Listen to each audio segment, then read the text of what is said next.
At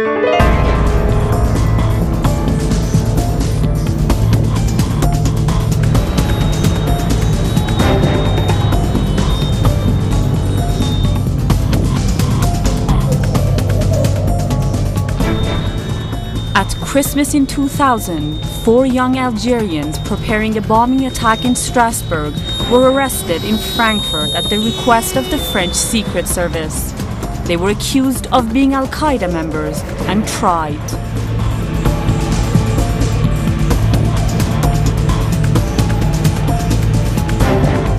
The accused rejected the allegations, declaring that they were victims of the French Secret Service's manipulations.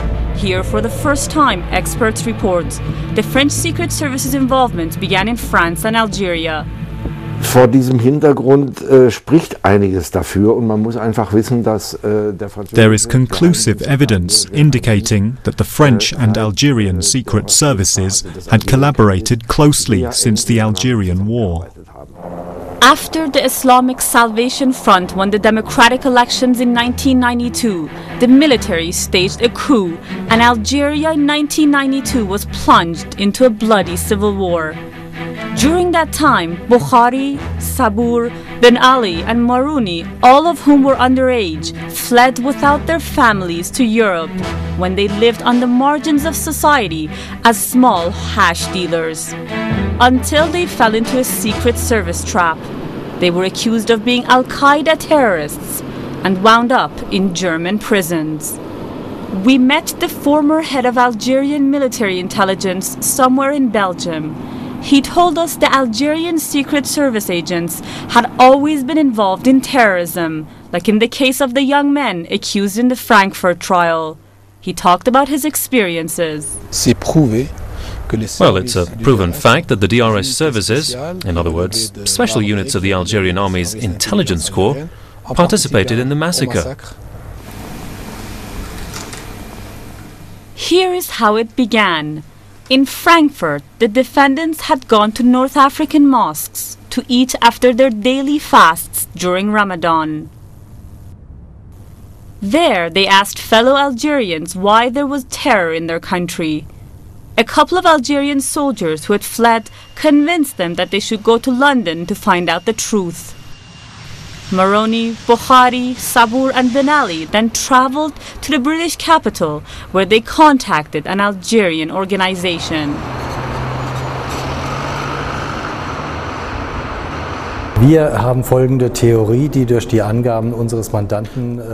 Our theory, which has been essentially confirmed by our client, is as follows. A member of the French Secret Service, calling himself Nureddin, approached my client, who was living in London at the time, and persuaded him to get involved in the Algerian struggle for liberation. How could that possibly work? Ils ont envoyé un capitaine à Peshawar. Well, it worked because of the close ties between the French and Algerian secret services. For example, Algerian intelligence had sent a captain to Peshawar who claimed to be an Islamist and high-ranking member of the Hijra-ut-Takfir's group. He then returned with a new identity and immediately began recruiting and leading armed groups as early as 1991, before the thwarted elections. So preparations for a civil war were going on well in advance.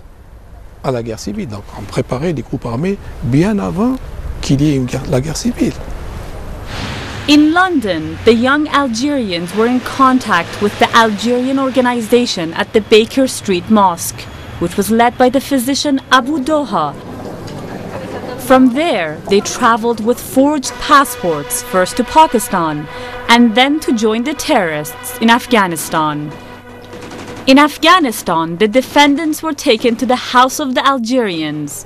They received military and religious instructions. They were soon at odds with the organization and wanted to return to Europe. But that was impossible because their money and passports had been taken from them. The Pakistani military was remotely pulling the strings. In Islamabad, high-ranking Pakistani military officers met with Taliban leaders in 1994. they agreed to train terrorists in Pakistan and Afghanistan. Their main goal was to wage jihad or holy war, funded by smuggling opium and weapons. So the young Algerians from London were supported in Afghanistan by Pakistan. But this was by no means unusual. Ja, London-Pakistan ist bestimmt eine wichtige Connection. Yes, the London-Pakistan connection is known as an important one. Many Algerians live in the United Kingdom. There are also FIS sympathizers, as well as some GIA agents. The 4 Algerians were allowed to return from Afghanistan to London in the autumn of 2000. Their conflict with the organization in London intensified due to fraud and blackmail. Sabur and Marouni separated from Abu Doha and lived in the mosque, having no money. Ben Ali returned to Frankfurt and continued to deal hashish. In London, Bukhari married an Algerian woman and was expecting a baby. The defendants were simply pawns in a game of chess that was somehow being directed from the uppermost levels. Die von ganz oben dirigiert wurden. The man who had sent the young people to Afghanistan to train as terrorists, namely the Algerian Nureddin who lived in London, asked Bukhari to buy weapons. They were to be sent from Frankfurt to Algeria. We assume that Nureddin, who approached my client, Mr. Bukhari, as I mentioned before, was a member of the Secret Service, although during the trial it was not possible to determine either his real identity or his whereabouts. Bukhari and Sabur went from Frankfurt to Belgium to buy the weapons. There they met with another Algerian named Mothanna, who was supposed to put them in contact with arms smugglers. But the situation there seemed suspicious to them, so they decided to return to Frankfurt without purchasing anything. After this failure, Nureddin gave them another task, to carry out an attack on the Jewish synagogue in Strasbourg. But what was the point of these operations? This doesn't surprise me very much, because operations of this type had already been carried out in the past. In other words, with the French Secret Service manipulating the Algerian group. Bukhari and Sabur traveled around Germany using forged credit cards to buy chemicals for making explosives. From London, they obtained a Pakistani pressure cooker to serve as a bombshell. They stored everything in an apartment in Frankfurt and traveled to Strasbourg to film the synagogue that was their target. My clients have always insisted that their target was not the Christmas market in Strasbourg, as stated in the indictment, but a synagogue in Strasbourg, which was supposed to be empty at the time of the attack. In other words, that their intention was never to endanger people's lives, but only to damage property. In Strasbourg, they had the feeling that they were being followed. They went into a restaurant in the city center to eat. Then, they filmed the Christmas market to show Nureddin that they had really been in Strasbourg but could not find the synagogue. We believe that the French Secret Service hatched the entire plan and watched everyone the whole time. Then, the Algerian Mothanna contacted the third defendant, Ben Ali, in Frankfurt to ask if he could leave his suitcase at Ben Ali's home in Roderbergweg while he was traveling on business. He said that it contained computer equipment. Ben Ali took the suitcase home without checking its contents. In reality, it had dismantled weapons. A day later, Nureddin visited him. After his visit, the French Secret Service tipped off the Verfassungsschutz, Germany's domestic intelligence agency, that a terror attack was being planned in Strasbourg. From that point on, Ben Ali was watched round the clock. I don't think that the French Secret Service intended to let them carry out the attack. They would probably have intervened in time to prevent it. Our theory is that the French authorities wanted to wait until the weapons were taken to France before stepping in. Who were these terrorists? Most of them were agents of the army, the government and the secret service, or else Islamists working for the regime. That much is clear, very clear. What the experts describe is the following hypothesis. Nureddin sent the young Algerians to the terrorist training camp, but at the same time he was working for the French Secret Service. That is how he learned about Bukhari's plan to attack the synagogue.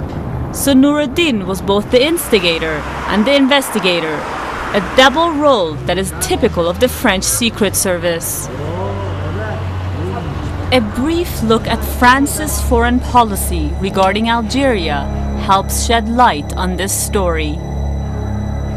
The bombs that exploded in the Paris metro in 1995 were attributed to Algerian Islamists. But was this really true?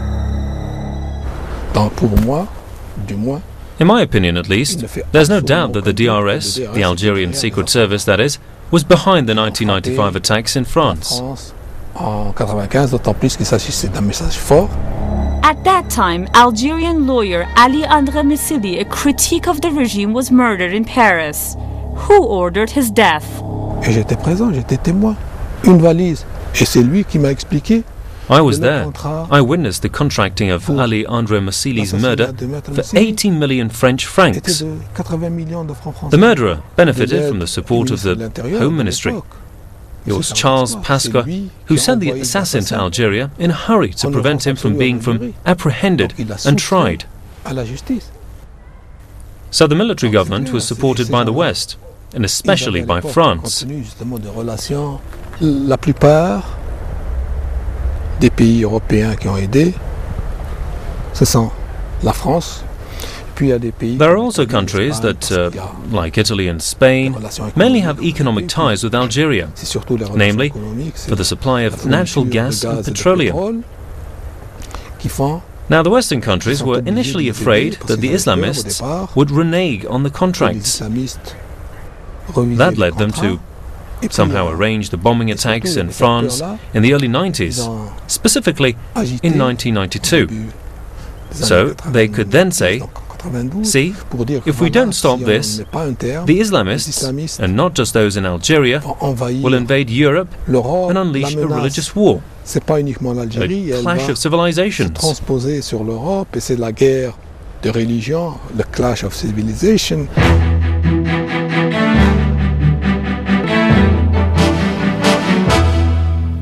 Überall dort, wo Öl ist. There are terrorists everywhere that there is oil.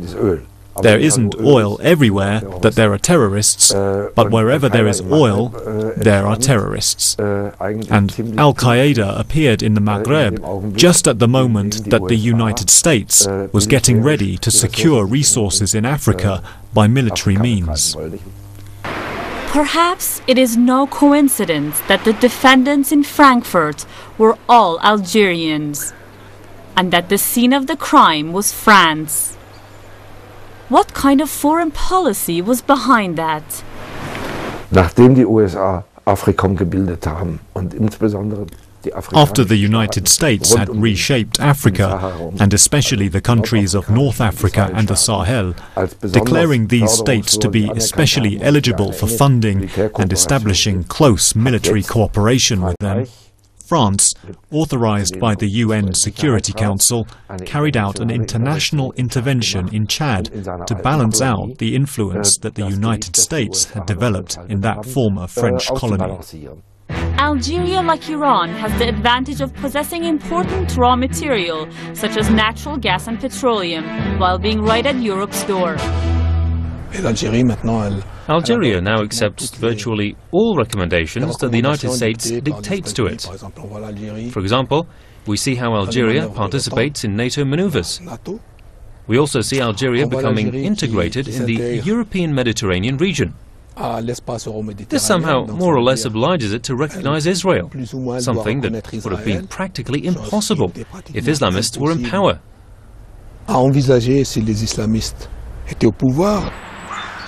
Back to the crime scene in Frankfurt. The defendants had been kept under strict anti-terrorist surveillance as members of Al-Qaeda. The secret services, I don't know if only the French secret service was involved or also the British, this is beyond our knowledge, then found out where the group was meeting. Thanks to the British and French secret services, Maroni, Sabour, Ben Ali and Bukhari were arrested on December 22, 2000. Nureddin and his accomplice managed to escape from the crime scene in Frankfurt to Paris, despite intense police surveillance. More Algerians with connections to the Frankfurt group were arrested in Paris, including Joumak and Aknouche. The responsible court in Frankfurt summoned them to appear as witnesses, but the French authorities refused to allow it. Who exactly was the accomplice with the suitcase full of weapons? He was the central witness for the prosecution. The defendants had tried to disqualify him by saying he was controlled. In almost every such trial, including other terrorist trials in France against members of armed Islamic groups, witnesses always appear about whom no one knows who sent or instructed them and how they came by their knowledge. Consequently, there are unknowns in all of these trials. What interest did the French government have in preventing precisely these witnesses from leaving the country? It simply must be recognized that all kinds of interests, and especially national concerns, are involved. These are political trials, not ordinary criminal proceedings. There is always talk about witness protection programs, which means that a great deal can be and is concealed from the public. It's also a fact that the state has to demonstrate its legal right to act in trials like this one. These are all things that can interfere with the search for the truth. The feeling remains that something was going on. But who exactly was behind it? And why did France withhold two witnesses who were important for the trial in Frankfurt? We assume that these witnesses knew something about the involvement of the French Secret Service. That was why they were prevented from testifying. This book contains some important documents which convincingly show that the secret service of a Western power, in this case France, masterminded the planned act of terrorism in Strasbourg.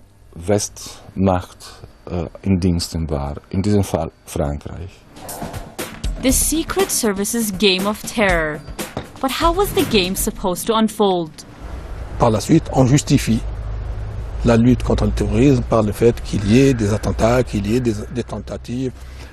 Basically, the war against terrorism is justified by the fact that there are attacks.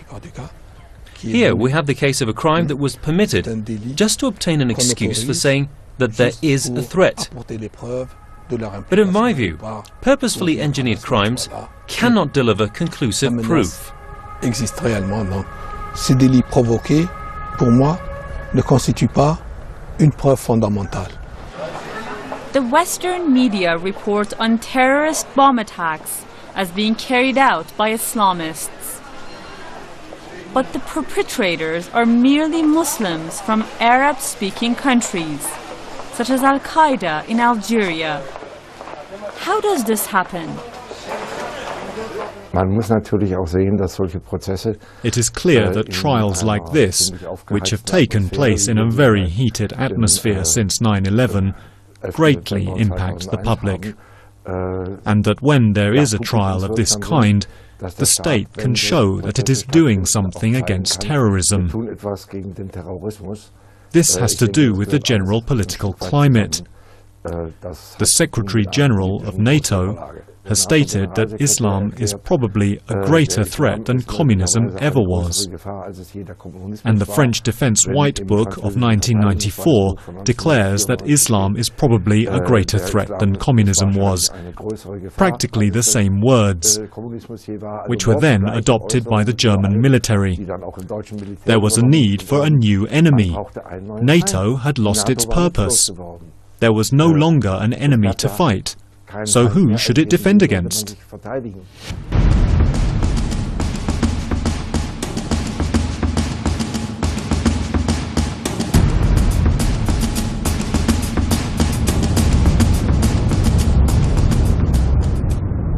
What do all these terrorist trials in Europe mean?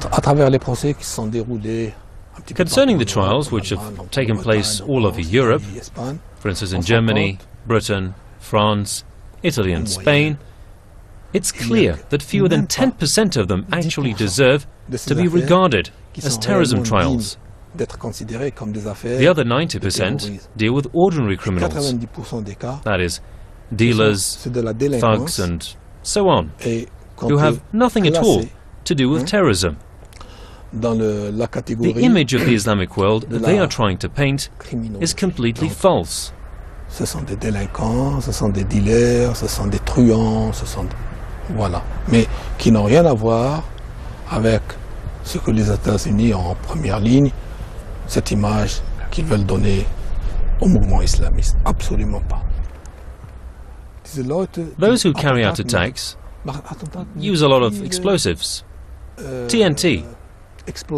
Where do they get it? TNT. Wovon? Although there are many checks, and thorough ones at that, in Algeria, they come up with 800 kilos one time, 500 kilos another, which is actually impossible. It remains a puzzle. Where else can so many explosives come from, if not from the army?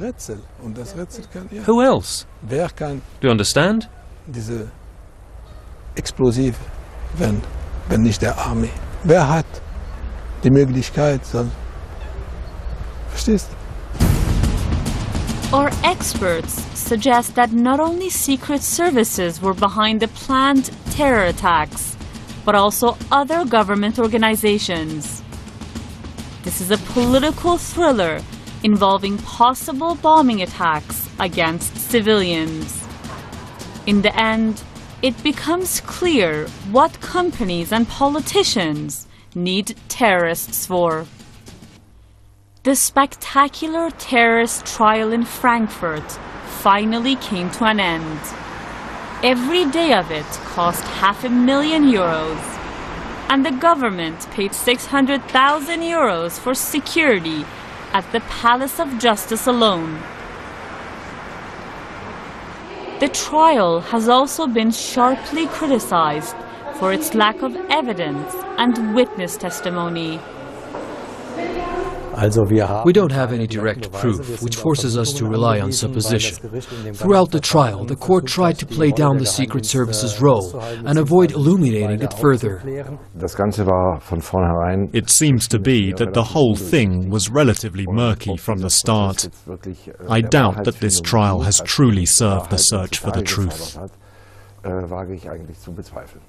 Why? A great deal remained unclear in the trial because most of the presented evidence came from the Secret Service and therefore cannot be verified. This is fairly frustrating for someone interested in determining what actually happened.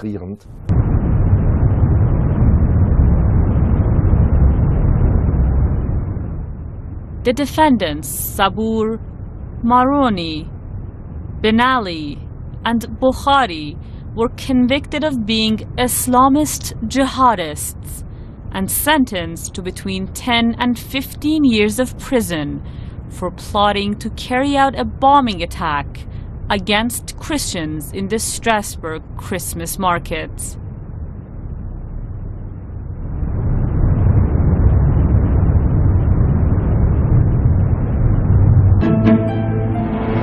In the name of the people, guilty, conspiring to commit murder.